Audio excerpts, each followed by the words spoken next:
Welcome again, Gemini. October 2024. I can't believe it. I'm laughing. I'm animating the chart here, and I apologise that I can't get it on the screen this month because I've had some sort of camera problems on my desktop. But anyhow, let me just sort this out a little bit for you.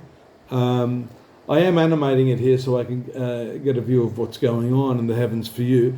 And the really big one is the solar eclipse taking place on the 3rd of October. That eclipse, along with Mercury, is going to kick your fifth house into gear.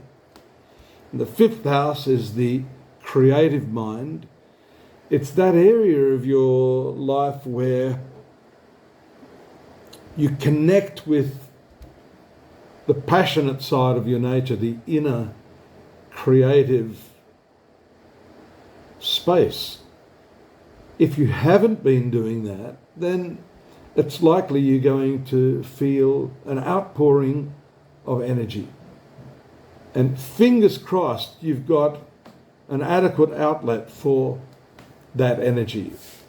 What diverse dispersion have you committed your creative energy to? In other words, the scattergun approach, where all of this energy is, smorgasbord, a little bit of this, a little bit of that, oh, I'll try a little bit of that, only to find at the end of it you haven't really achieved much, nor have you had that good a time, because this fifth house of creativity, the unleashing of this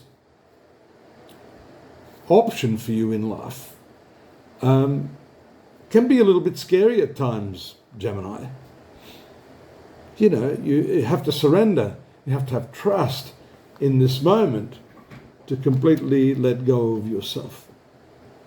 So this ties in with other things such as romantic relationships, the other very important creative process of the human being, which is giving birth to children. So being a parent can also be hammered during this eclipse cycle.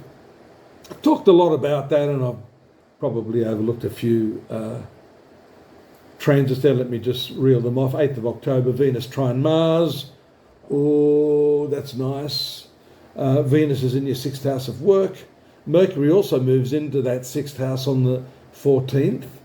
So, and on the 9th and 12th, you've got two other important events. You've got the retrogression of Jupiter taking place in your sun sign. So this is also tying in with this creative process. Number one, Jupiter is in a triangular aspect to this eclipse that takes place in the creative zone.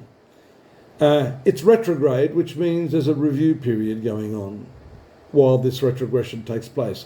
There's also a full moon on the 17th there in your 11th house of friendship. So that's going to carry that eclipse energy into all these different areas of your life and give you time to think about how you create, how you love, because that 5th house is about amorous pursuits. Oh, there's a nice little aspect there on the 19th. Moon conjunct Uranus in the 12th house that's actually a zone of sexuality as well. So it's funny how all these aspects tie in just as I'm speaking about one component of that. So the love affairs, the way you engage with other people, how creative are you being in that sphere of your life? I'm not talking just about painting or music or cooking. I'm talking about the creative life process, making the day-by-day life that you live a creative masterpiece. That, I think, is what this is all about for you right now, under the eclipse in your 5th house.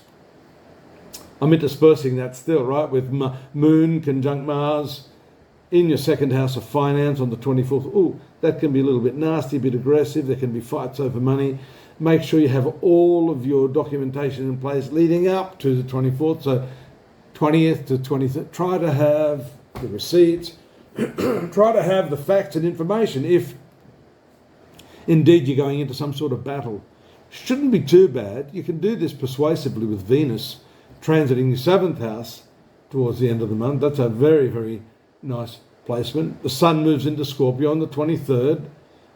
Sun also at that time goes into the right angle of Pluto in your 8th house. So that's also a money aspect.